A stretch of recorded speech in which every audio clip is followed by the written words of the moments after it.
Get Pucked. Hello, everyone, and welcome to the Get Pucked podcast. Vito, Matt, and Dave here with you this time around. Thanks for tuning in.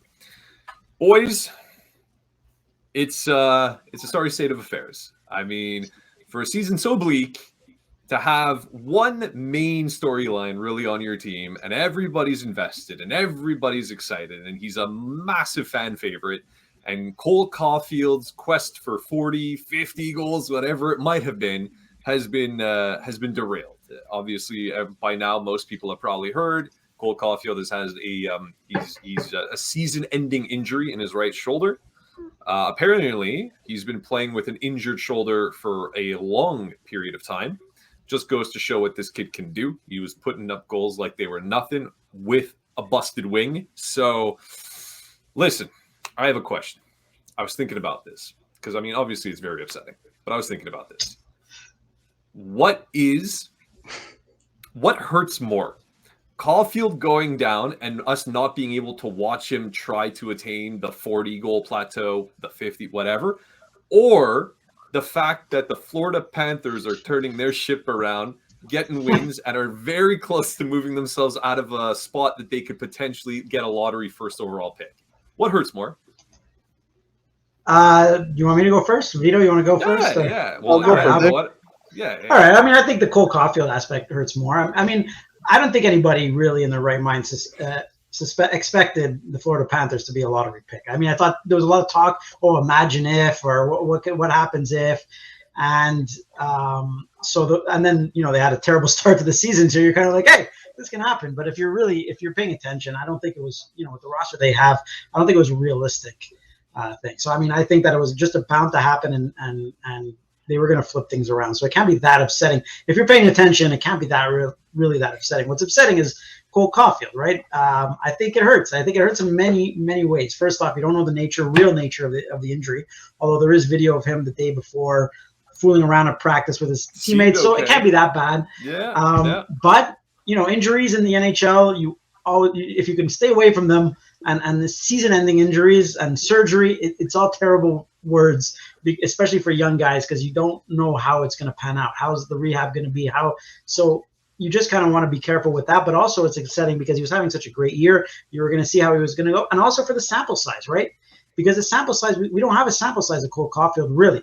We had last year, he had a terrible first half of the season and a great second half of the season. This year, amazing first half of the season.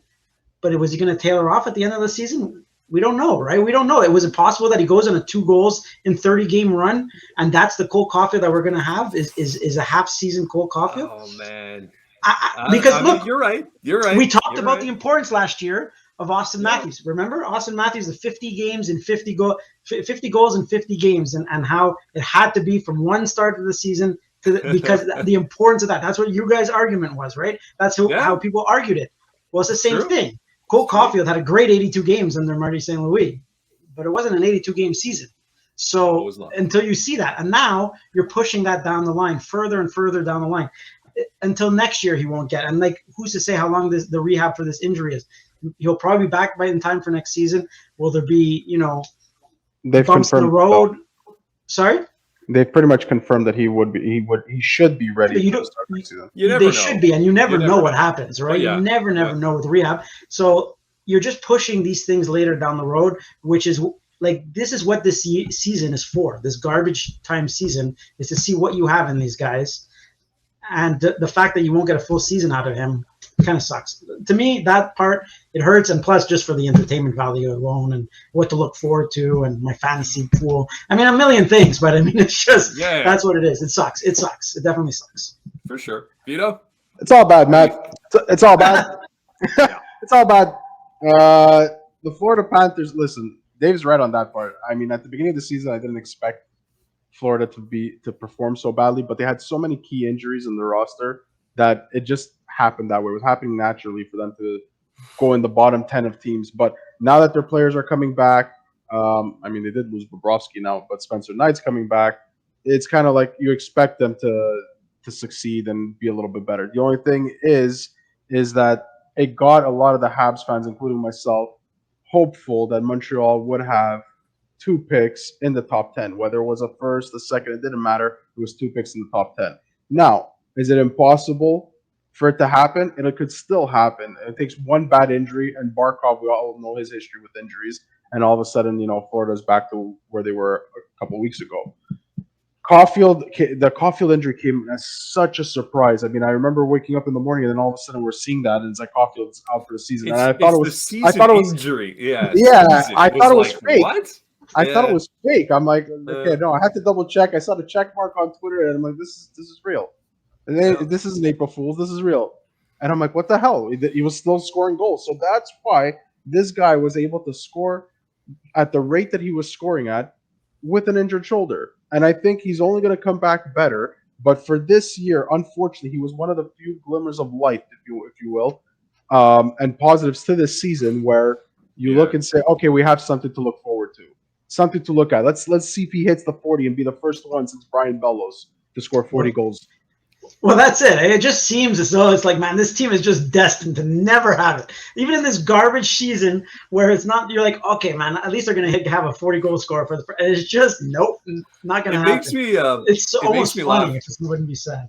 Like I've seen a lot of people out there that are like, okay, well, who was it that made that sacrifice the next 5 years to like just get to the Stanley Cup? Like people were like, I'll do anything, I'll give up anything, just let me see a cup final. Well, are you happy now? Was it worth it? Was it? We don't know. Listen, admittedly, who knows what's going to ultimately happen. Hopefully, to Caufield's point, to what Vito was suggesting, I mean, yeah, if he comes back stronger, hey, all the better for it, right?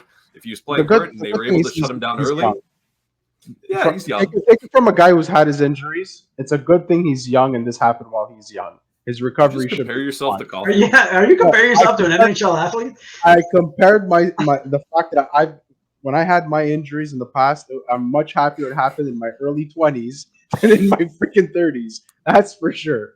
That's all I'm saying. I'm not comparing myself to an NHL athlete. Okay. I couldn't hold a candle I can't even keep up this guy if he went on a sprint. I forget it. I go up 3 flights of stairs and it's done. Cole Caufield could do my stairs and back. Cole Caufield would score more goals than you with 2 broken arms. Let's just put it that. But Matt's right about the season ending. That's the one that's weird, and it's like crazy. Knowing this organization, knowing what like Cole Caufield, it's just a strange thing. It must have been there must have been something there that they didn't like, and they wanted to send them off and say, hey, you need to do the surgery now. It's just, and the out of nowhere stuff, it makes me worried a little bit. It always does. And a goal scorer, shoulder issue, man, it's just, you can't help it. Have that little in the back of your mind. I was saying it right at the same time as Eric Engels sent out the tweet.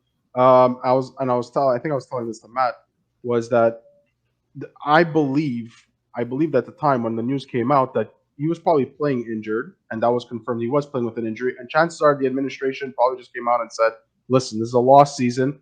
Don't risk hurting this shoulder or making the shoulder even worse than it already is. We don't know to what degree. Go get the surgery. Get ready for next season. It's a lost season, and at this point, if you got to look at the silver lining, it'll probably accumulate a couple more losses that way, because I mean, at the end of the day, what did Cole Caufield and Suzuki or Cole Caufield's goal 40% of all goals on the team or something he's involved with? It was like something like 25%. I think it was 25 or 28% of all the goals scored by the Montreal Canadiens this season were from Cole Caufield. So eliminate that. The coach came out. The coach came out and said it though, right? I think he was having daily meetings with the doctors and the strengthening coaches and stuff, and they were keeping tabs on this. They've known about it a long time. So obviously, they either saw something, or at one point or another, he woke up. Who knows? Something happened. He goes, yeah, you know what? It's a little bit worse now than it was the other day. And they're like, you know what? We're not going to risk it. But you see, that's an issue for me. That's an issue for me. Because if the medical staff knew that he had this injury, then why allow him to continue playing? Even if the player says, I'm gonna play. Well, no. Okay, but hold on a second. But we've all heard this before, right? Are you hurt or are you injured? Mm-hmm. These guys want to play. They are professional athletes. If they are bleeding and their head is half off, and someone says, "Can you play?" They're like, "Oh yeah, coach, I can go." Like they'll go. They'll 100% do it. So they probably didn't see anything there that was so significant that they're like, no, we must shut you down. he had something. It was hurt. Now he kept playing and he was producing even. So even more to the point, well, the kid can still shoot. Everything's okay. There must have been something that some conversation occurred. And I'm against all the conspiracy theories out there that are like, well, now that, they see where the positioning is and Caufield, like you say, is involved in so much scoring. Well, let's shut him down for a better chance of tanking. I don't think it's that. I think firmly, they are concerned about the player. Yeah, and they said it's just not worth it. Now, it segues into the next thing I want to talk about, which is a lot of people are speculating that this is going to have some sort of effect on his next contract. Do you believe that that's the case? No, not at all. Well, maybe in the negotiations of his contract.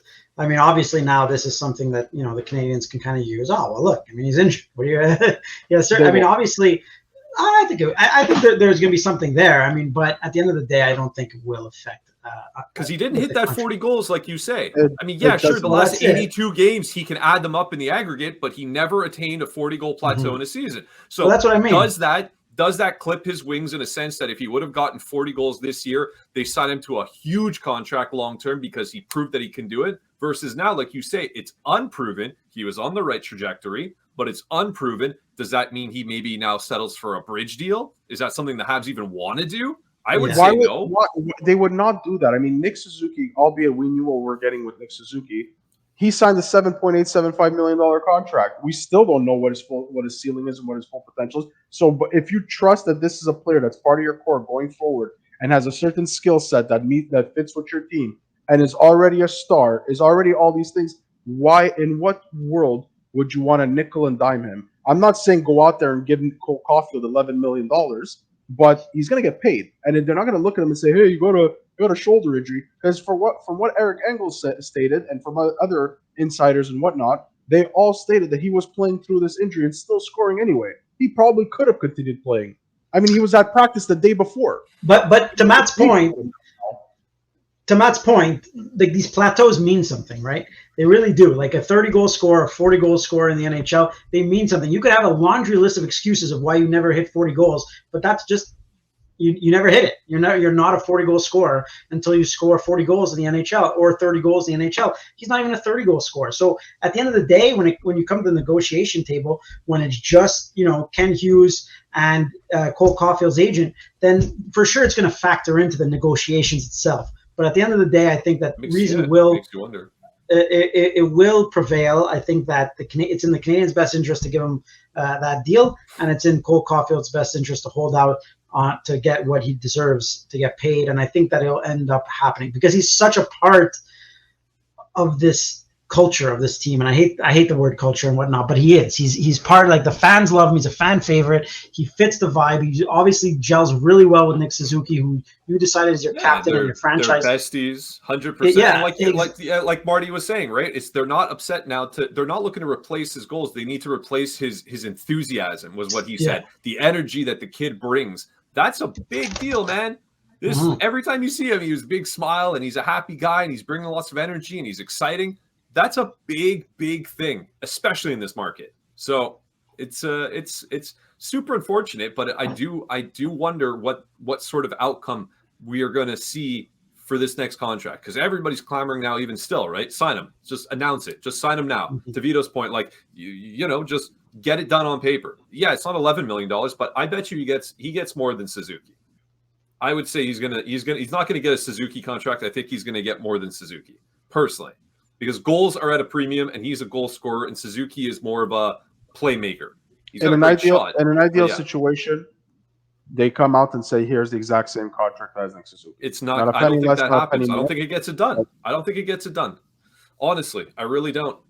I truly don't. I think he wants to be here. That's a huge factor. I think that helps a lot. Like you say, he's really, really good friends with Suzuki, who's the captain. I can easily see Caufield wearing an A in the very near future. He's being put up on a pedestal here in Montreal, where he would likely never even attain that sort of level of reverence in any other market. We really elevate players here in this city when they're fan favorites and they're very skilled. So I mean, if he ever did hit the 40 here, I mean, you have to hire bodyguards because he'll be mobbed everywhere he goes. I'm surprised he isn't already. So I don't see him. I don't see him taking a Suzuki contract. I think it's going to be more. I think they have to offer him more. I think that you're probably right about that. I have my reservations still, man. I still want to see him go a full season. Sure. I still want to see him. I am not 100% all in sold on Cole Caufield's putting up those numbers each year. That year last year really scared me. And I know a lot of people are ready to sweep it under the rug because, Marty St. Louis is here and that. But they're still not winning games, right? What happens when you have to tighten it up a little bit? Is that when he goes back into his shell and scores 1 goal in 20 games? I don't know, man. I don't know if it's St. Louis style. I know. I think, yeah. Yeah, but is St. Louis? That leads to another question: is St. Louis the coach of the future? You know what I mean? Like, you're gonna have to talk about that. But at the end of coach for another 2 more years after this one. Yeah, I understand that. I'm just long term. I'm not saying that Cole Caufield won't be the superstar that everyone expects him to be, but I want to see more still. I'm still, and I mean, you're going to quote me on this, and you're going to clip this clip of me saying Cole Caufield is not. Yes, we are. Yes, but we are. I'm just. No, I think honestly, it's in the best interest of the Canadiens to sign him long term. I still think so. I still think that. So I wouldn't, but I'm just saying buyer beware. I'm not saying he won't be a great NHL player, but will he be the guy that everyone thinks he's trending towards? I mean, you gotta give the dues because in fairness to what we're saying for both sides of the coin, it hasn't been done in a single season. That being said, you can't take away from the fact that from the moment that St. Louis has been here, he has played games under this coach and he has attained like an insane number of goals in that period of time. I don't have the exact numbers. Yeah, it's in the 40s. I don't know if it was 40 something, 50. I mean, it's a phenomenal amount of goals. He's clipping at an incredible pace. And I mean, this season he was in top 10 of goals just from this season until he went down. So I mean, he does have track record. Do I believe that all of a sudden he would have gone off the cliff and not scored another goal now from that point when he stops playing until the end of the season? Of course not. This guy would have 100%, you can bet your life on it, would have gotten 30 goals this year without question. Would he have attained 40? Of course. He was definitely trending that way. He was at 26 when he went down. He was going to hit 30 no matter what. Well, to Dave's point, all of a sudden, look at the beginning of last season, right? Yeah, you got the Ducharme factor there and whatever, but he had, 2 goals in 30-something games? I mean, It can happen. It does happen to players. But what sucks is he's not there anymore. I think right now, from a fan perspective, rather, it's unfortunate because there was so little to keep you invested in the games. At least we had that. And that does bring me to the next question I wanted to talk to you guys about. There's a lot of casual fans that I know that watch the games, and they were predominantly watching because of Caufield. They're like, oh, he's going to go for 40. He's the guy who's scoring all the goals. It's exciting. This is the guy that we watch. He's now down. So now they come back and like, Matt, you're really into this. Like, what are we supposed to be watching for now? What's the next thing? What do you keep an eye on when you watch the games? Like, why should I even watch? If we know that the season's a throwaway, we can't even watch the team really gelling together. Half the lineup right now is AHL players practically. Price isn't there. Like, there's nothing to bring a casual fan out to watch the game. So I ask you guys the question. What would you say to a casual fan that you can say, hey, why don't you watch the game for X reason? What is that reason that you can give them? Nick Suzuki. Watch to see what his progression is. Watch to see how he's going to see if he steps up his game and how he performs with all of these man injuries and all these players out of the thing. How is he going to play without Cole Caufield there? Is he going to beat the 61 points, his career high of 61 points? That's what I'm going to be looking for at the very least. So watch Nick Suzuki and see whether he collapses from the sheer amount of ice time he's going to have to play and the carrying of 2 boulders on both his wings. Yeah. Okay. See how he handles that kind of pressure, that kind of situation. So far, he's done well. Okay, he did go on a bit of a slump statistically, but I mean, sure. One thing I have noticed in his game this year, playing with Cole Caufield, is that often you would see him looking to make that pass to Cole Caufield. Now he can take the shot if he wants to. Or, now there's Josh Anderson, but we know that what Josh Anderson, what he does, what he can do. And I think Nick Suzuki can probably, in a full season, maybe put up more goals than Josh Anderson if he really finds a shot and really finds his way. So I'm going to watch Nick Suzuki, and that's what I would tell everybody. Because at the end of the day, he is the captain. He is your number 1 center until something else changes, and it'd be that. And if you want to say something, just watch the standings. See where Montreal finishes by the end of the season. I'm not saying to cheer for them to tank or cheer for them to win. Just watch where the standings are because it's a very good draft year. Okay. So mostly watch for Nick Suzuki and see where he can go. Fair, fun. Dave? Arbor Jackeye, baby. I knew it. Dave, I was gonna put the grass a little bit, and I was gonna say Dave's probably gonna say watch Arbor Jackeye. Jackeye. I didn't want to say it. All right. But in all honesty, what is there to watch on this team? Realistically, yeah, you can watch Nick Suzuki, but like if you're an everyday fan, like you're already watching these things, right? It's very hard. Wait, he's out too. Everybody's out there, right? Just throw a dart. Out. But so you could talk about Sam Montembeault and the turnaround kind of what he's having. Is he going to factor into the future of the Montreal Canadiens at the goaltending position? Not a big believer in it. I don't see it happening. I don't know. It's a good question because I don't know. For the casual fan, it's very hard to convince a casual fan right now to watch what the Canadiens are doing, other than the boring NHL thing of watching them tank. And again, it goes back to our discussion a few episodes ago of how the NHL is screwed up, and it sucks to have to watch hockey this way. And that's basically, we could lie to ourselves every single day, but every single day you're out there hoping that they lose, right? Like let's tell the truth. Yeah, that's literally when they win, even when they beat the Leafs, even when they beat the Bruins, there's a little part of you that's like, man, it would have been better had they lost. And it sucks. It sucks to watch hockey. Yeah, it sucks. It does. It does. But I want to hone in on the one thing to actually tell people, because I want people to be able to listen to us and have some sort of positive takeaway. I feel like more times than not, and especially since we've been doing this the past 2 seasons, it has been doom and gloom. It has been rough. People listen. They're like, oh, they're talking about this and that sucks. And they're talking about this and that sucks. Well, they're going through a rebuild. Jackeye is an exciting player. He is. There is something about him. When he did that fight the game ago or whatever it was, not the Leafs, but the one prior to that, he's tapping the C and everything like little shades of PK from back. Giovanni Smith. Oh, it was Giovanni Smith. Is that his name? The player he fought? Yeah. It was Detroit. Yeah. It was Florida. Florida. Yeah. But that is an exciting player. Now, we can get into a whole debate. Is Jackeye realistically an actual top 6 NHL defenseman? That is something to actually break down. I don't want to do that right now. But, yeah, okay. He's exciting. It's an exciting guy to watch. I don't disagree. I'll throw my hat in the ring. I'll say this much. Yeah, he is. He is. Definitely. And the guy oozes a charisma also that I think is fascinating. Very chill guy. When you ask that question, it's like when you're going to the game, who am I going to look out for, right? If you're bringing someone to the game that hasn't been in a long time. Just people at home. They get a popcorn, they sit down, they're like, okay, well, the Caufield chasing the 40 goals is done. Clearly, they're not going for wins. I'm not looking to watch them blow a team out. That's likely not going to happen. Goaltending is, okay, he's going on a wonderful stretch, but typically speaking, it's like suspect at best. Like what could jazz a player up, or rather a person to watch? Like even still, like for example, you could have said something to the effect of like, oh, you can watch the games to watch the team cohesion come together. The different chemistries of how he's putting different lineups together. Like, ooh, is that exciting? Now, to a casual fan, probably not. So you named players, which is probably more apt for a casual fan to be like, I want to watch X player. Suzuki, clear, he's a captain. This is an exciting guy to watch when he's on the ice. I find him a little bit dry off ice, but captains are.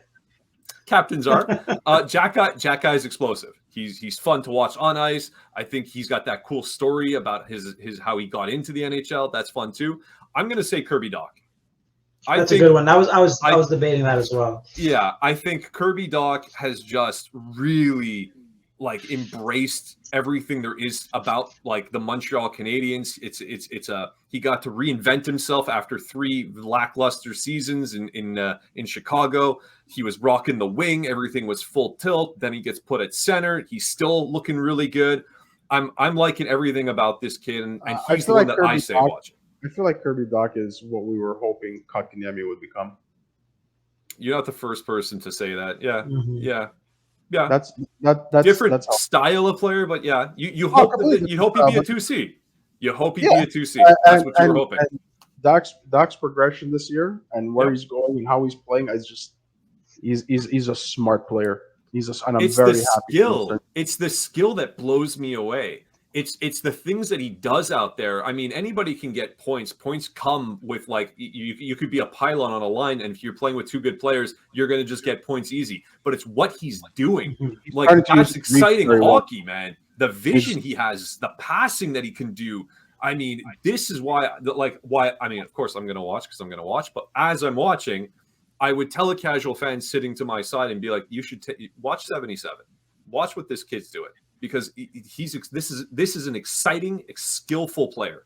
That's what I would tell people to watch for, and of course whoever they pair it with. And he's starting to utilize some of his skill set properly, like his reach, his zone entries. Like you're seeing his vision. I just want him to shoot a little more because he's got a heck of a shot once he gets it off. Yep. I would agree. Yeah, well, that would come. He's a top 5 pick for a reason, right? Like you kind of forget that because he's had some terrible years. Exactly. Well, no, but for sure. But usually in that top 5, you get that skill level that's head and shoulders above everybody else. And I think that you see that, and we kind of forget that because he was terrible in Chicago. Not terrible, but he struggled in Chicago. Yeah. Injury, whatever you want to call it. But to see him now and to see how he's playing, I agree with you. I mean. I'd like to see where it goes, and especially now with Caufield out, he's at center. We're going to see what he has to offer, and I think that his point production will just go up. He's already beat his career high. I think every single point he gets is another milestone. That's exactly. a beautiful thing too. Yeah. So and he's a goal away from his career high in goal. So I mean I think it'll come. I think it's something to look forward to, and I think that hey man, this guy could be part of this team down the middle. Going to the future, which is what they probably envisioned when they sent Romanov off for him at the draft. 100%. I mean, I was also going to ask you guys, do you actually see him more as a winger or center on the team? But I think we all agree he's likely going to be groomed to be the centerman. So I don't really want to go into that too. We have to see what he does at center, right? Yeah. For a huge stretch of games, like huge. So I am curious. Was that? He'll be fine down the middle. Yeah, I think so too. It's not the most exciting thing to talk about, but I am curious because a lot of guys from the AHL are getting their shots, right? They're calling a lot of dudes up and they're seeing how they fit in and stuff. You had Harvey-Pinard and Rem Pitlick, who got 2 out of the 3 goals to beat the Leafs, right? They had Anthony Richard up a little while ago. I thought he wasn't terrible. They sent him back down. I think it's a 10 games issue with him. Okay, so that was my question. Like they call up Belzile now, right? And not him. And a lot of people seem to be a little bit miffed by this, and they're like, okay, well, Belzile is also playing quite well, but do you feel like Anthony Richard got his shot to show what he can show? Do you think they were able to see what they have? I think they know what they have with him. There are other players to play without trying to, without having another contract in the NHL. I think if he would have, I don't remember how many more games he would have had to have played, but then he would have had to go through waivers, and I just don't think they want to do that. I think he still had like 3 more to go or something. And I just don't think they want to do that, especially when they know that it's a long-term injury. They're going to need to keep somebody up for a while, and somebody that if they need to send them back down, they could send them back down without waivers. I mean, yeah. Okay. We're at that part of the year where teams who have injuries might pick up even a depth player just temporarily. I mean, what was that player that he's a Habs legend that he went through waivers Adam Brooks and went through everybody. Adam Brooks, baby. Just to be a body on the roster. Anthony Richard is an interesting guy, right? Like he's kind of this guy you wanted to see him do well here, but you're right. The 10 game was a thing. He made the All-Star game with the Rocket, right? I'm sure they want him down there representing the Rocket, and he's a guy who he'll just get it. Like I read an article about people comparing him to be the next Paul Byron. Like I think it's a little early. I think we'll have to see. Yeah, that's what I saw, man. I know, but so we'll see. We'll see how it goes. We'll see how he fits in. I can't say that I've seen a lot of Laval Rocket games. I worked a lot of them last year. This season, I haven't worked any, so I haven't really watched much of the Laval Rocket. So I couldn't give you an honest opinion on him. But good enough to make the All-Star game. So I think he's fine in Laval. I don't think I'm too outraged that he didn't get the call up, and Belzile kind of deserves it anyways. Belzile, yeah, it's not to take anything away from him. I was just curious that like they brought him up, and he like, of course they're not going to give these guys top minutes, but it seemed like he was doing okay. He had a goal in one of those games, and now it's like he got sent back down, and now they've called up 3 different guys, right? So it was kind of just interesting how that played out. I am super happy with Ylonen. I think, and this is what I was saying last season. For a while now, eh? People have been saying that about Ylonen for a while, so it's like, okay, now he's come to the NHL and he's proving it. This kid is definitely cracking the lineup next year. Like, I think for sure you put him in the lineup, he's in your bottom 6. I can't see how he's not. I mean, it's for him to move up. There'll be a lot of holes in the lineup come off season. Is he ready to play top 6? That I can't really attest to 100%. I know right now he is with all the injuries, so it's fun to see. We'll see what happens. I think he's either playing with Doc or Nick Suzuki. These are 2 great centermen to put him with, so we'll see. But I certainly think that he's going to make it. Guys like Harvey-Pinard, I mean, I think he's a real like tweener. Him and Rem Pitlick also, and I happen to like Rem Pitlick quite a bit. But like, is he an everyday, all the time NHLer? I don't think so. So it's close, but these are the guys who will, if someone goes down with injury, you call him up and he'll maybe he earns their way onto the roster, but it's hard to predict right now what they'll do, and especially on a contender team. It's easy. Again, I talk about all the time how easy it is to play on a team that sucks and has no expectations. And so, these guys, they could have great stories right now, but that doesn't mean that they're necessarily part of your future going forward. You want to see them in further down the line and how they'll play. These minutes are valuable. They need to shine. They need to make the most of these opportunities because they're not going to get them again. They're not going to get these opportunities down the road. The Habs are not going to be injured forever. I mean, they can't possibly be, but who knows, I guess. But does it concern you a little bit? And I started to go off topic here, but like they have ridiculous amount of injuries this year and last year. Crazy. People are starting to question the medical staff there. I can't do it because they have a legendary medical staff. So I'm sure it can't be that. It's just like a little bit, but it's just like what is happening? It's insane. Like what? At what point you're just kind of. I think they're tied for second for most. Well, last year they set the record, for man games. Last year they were first without question. This year I think they're actually just one notch behind one other team. I can't quite remember. They're tied for second with 2 other teams. Columbus, I think, is the number 1, or they're tied with Columbus. But crazy. Like decimated, man, decimated. It's insane. Like when was the last time we saw Jake Allen? By the way, I feel like he hasn't played in months. It's so weird. Like Montembeault has been doing stellar, and there's really, you can't take anything away from Monty. He is truly playing fantastic. He's what he's been doing, honestly, has been pretty remarkable. I mean, okay, people are saying, is it price-like? Yeah, that's insane. I mean, at the end of the day, I know that bothered you so much when you read that. Oh my God, did it bother me? It was a price-like. I mean, the guy, had he had a very good 4 or 5 games. But there is a stat that was brought up by one of our followers, Etienne Ferland. And what he mentioned is, and I didn't even know this, is that last game Monty played his 20th game. Was it last game? Yeah, it was last game. He played his 20th game. Of 33 goalies in this year who have played 20 games, at least 20 games, he is ranked 15th in save percentage. I went 9-11. So I mean, that's a huge jump from what we're used to seeing with Monty. Yeah. So it's safe to say that if Montreal's able to get a bona fide number 1 goalie, and he becomes your backup for a mil, that's fine. I'm fine with that. Well, I think he's going to get a pay bump for sure. Oh, he's not next year. The following year. But I mean, listen, I don't know if he's really the future. I mean, I know some people are suggesting like goalies take longer, and this might be his coming out party, and like this whole big deal. Fair. But I mean, I don't know. There's just something about it. He is technically hitting that goaltender's age. Prime. Yeah. And listen. I hope he does. I hope a Godeshay New becomes the main guy. That'd be phenomenal. I think that'd be a fantastic story. But if I were a betting man, would I put money on Sam Montembeault to be the number one goaltender for this team when they're going to be competitive in 2, 3, 4 years? No. I can't see it.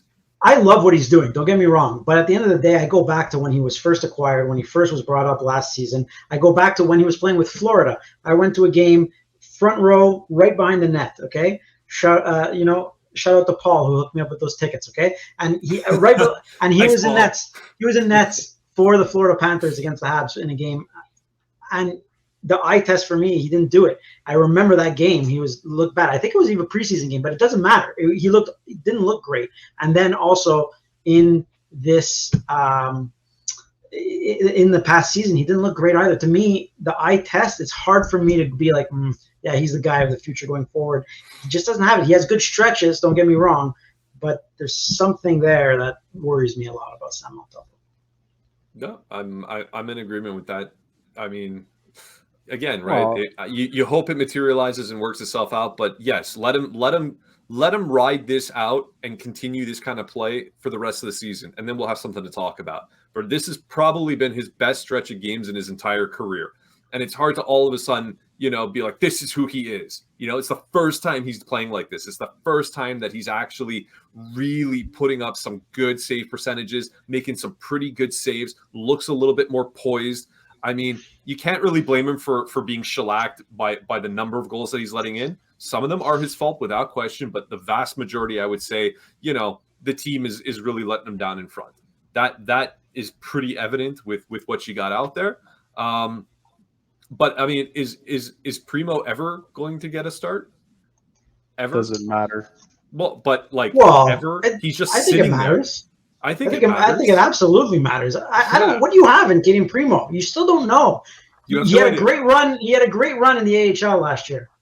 Yep. Does that impress you? Does that satisfy you? I need to know. He's not ready to be an everyday NHLer. No, of course not. But we're not asking you to be an everyday NHLer. We're asking you to see a start here or there, so we can judge you and see how he's progressed. Played 1 second since being called up. How has he progressed from last year? Last year, he was disappointing in the NHL. He was in a shit position, don't get me wrong, a terrible position, don't get me wrong. But he still, to this day, I don't know. He had that good run in the AHL, but nothing in the NHL. I need to see what he's going to be in the NHL. I don't believe in him. I don't believe it's going to be a number of. That's fair, and that a lot of people share that opinion, and I've had my doubts as well. And I just want to see it. You have him there. Let's see him. He's sitting there with his baseball cap on the side every single game. Yeah. I mean, at what point? I mean, how much is Monty going to have? I know he's hot right now. I know it. But everybody also knows that it doesn't matter if you lose. In fact, it might be optimal to lose. So if you're going to put him in, at least see what he can do. This is like the perfect opportunity to see what you have. He's going to play his ass off because he wants to prove that he is ready for the show, at the very least as a legitimate backup. I mean, what are they doing? He's not playing in Laval getting reps and continuing to progress. He's sitting on the bench. Yes, there are some people out there that are saying that even if he doesn't play, the time with the team and being able to work with the goalie coaches of the NHL level will better him. I don't believe in that one iota, man. Not one bit. The guy needs to get into a game. I mean, I agree. can't understand why he hasn't played a single minute yet. I mean, there are times they could have pulled Monty even and put him in. That's not true. He played. He played. When the hell did he play? When was it that they were getting Sheldon and he took over for Monty? What was it, 2 games ago? In the Florida game, yeah. Did he get in on Florida? Yeah, he played the third period of the Florida game. It's true. He did. He got in. But still, Yeah. that's not an ideal thing to judge what you have in a goaltender. Listen, No, my it's bad not. for forgetting in that incredibly miserable game that he was put in for the final frame there. Okay, but regardless, I mean, I think you got to start him. If you're not going to start him, you got to. I mean, okay, maybe you can't send him down because Allen's hurt, and then who do you have as a backup, and who's out there to get? I mean, they are in a really shitty position. There's no doubt. The amount of guys that are down, it's ridiculous. But I mean, you gotta give him a chance, man. You have to at this point. I think it's the perfect opportunity to do so. And will he likely crash and burn? To Vito's point, who doesn't believe in him? Yes, I believe he'll likely crash and burn. But you still got to try it. because you got Listen, nothing to lose. it's not that I don't believe he can't be an NHL goalie, right? I do believe he can be an NHL goalie. I just don't think he's going to be, and I could be wrong, a number one goalie that you can depend on every single night. It's fair. That's fair. It's fair, but you got to admit you got to play him. I mean, Sure, why not play him? Okay, well, you heard it And now, that's guys. lot- Now the that lost Vito people agreed, Caden Primo will be put in. Why You not could play him? bet your life on it. Vito has given his stamp of approval, and therefore, Caden Primo will make his appearance this week in one of these games. 100%. I spoke to Marty Simeon. There you go. Dude. There you go. The Vito stamp of approval. Boys, I think that brings us to the conclusion of our episode. It was good talks. I'm happy to see you again, Dave. Thank you. Same to you. And one more thing. I mean, for the Hab fan, the casual Hab fan that you're talking about, the one thing you could tell them is at least you're not a Canucks fan. At least you're not cheering for the Rick Tocchet-led Vancouver Canucks. Let's not tag or add any Vancouver Canucks hashtags to this video. I mean, Canucks fan won't be mad because it's a disaster. They know it's a disaster. No, they all know. I think everybody knows. This is making respect the Canucks fans. Place. They're some of the most passionate on social media. I feel bad for them. Honestly, I really feel bad for them. I can't believe what's going on over there. Can't believe it. They deserve better than what they're getting. Yeah, definitely. Yeah. The only team that deserves that level of pain is Arizona. That's the only one. Wow. Jeez. I mean, they already went through that. Rick Tocchet was already their coach at some point. That's what I'm saying. So, all right, boys. Thanks very much. Appreciate it. Everybody, again, we always appreciate everybody listening. We are actively really trying to work to get these out at a more scheduled time. So stay tuned with us. Keep track. Keep up on the social media. Put those little alarms on all the sites where you're checking us out. You know, when there's a new podcast, you can go and mostly on YouTube. That's our bread and butter right there. So you can go and subscribe. That would be sweet. Drop a like if you liked it. Drop some comments if you had something you wish to talk about. We're big on that also. We always try to get back to everybody who leaves a comment, who takes the time to reach out to us. So we appreciate you. I appreciate both of you. And on that happy note, for Vito and Dave, I'm Matt, and this was Get Pucked.